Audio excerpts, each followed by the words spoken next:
நிறைய பேருக்கு அதில் நம்பிக்கை இருக்குது பாருங்கள். அதில் ஒரு பெருமை, வேர்வை சிந்தி நான் சம்பாதிச்சனாக்கும், நான் காலையிலேருந்து ராத்திரி வரைக்கும் உழைச்சனாக்கும்.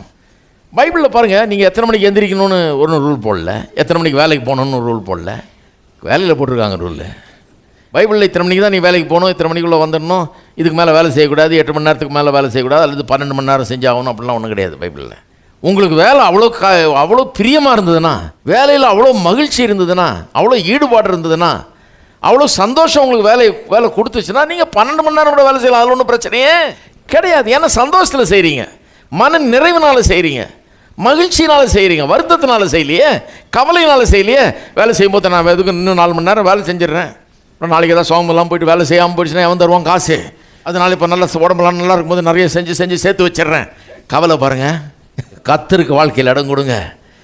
அப்போ தேவனுடைய ராஜ்யத்தை நீதியை தேடுங்கள், அப்பொழுது இவைகளெல்லாம் உங்களுக்கு கூட கொடுக்கப்படும். அதுதான் எனக்கு ஞாபகம் வருது. முக்கியமான கருத்து என்ன? கர்த்தரை நம்பு, கர்த்தருடைய பங்கு பெருசு, கர்த்தருடைய ஆசீர்வாதம் ரொம்ப முக்கியம். உன் உழைப்பு அவசியம்தான், ஆனால் அதை காட்டிலும் ரொம்ப முக்கியமானது, அதை காட்டிலும் பலன் தரக்கூடியது கர்த்தருடைய ஆசீர்வாதம். உழைப்பு நிறையா இருந்து கர்த்தருடைய ஆசீர்வாதம் கொஞ்சம் கூட இல்லைன்னா அந்த உழைப்பில் எந்த பெரிய முன்னேற்றமும் ஏற்படவே வாய்ப்பு இல்லை.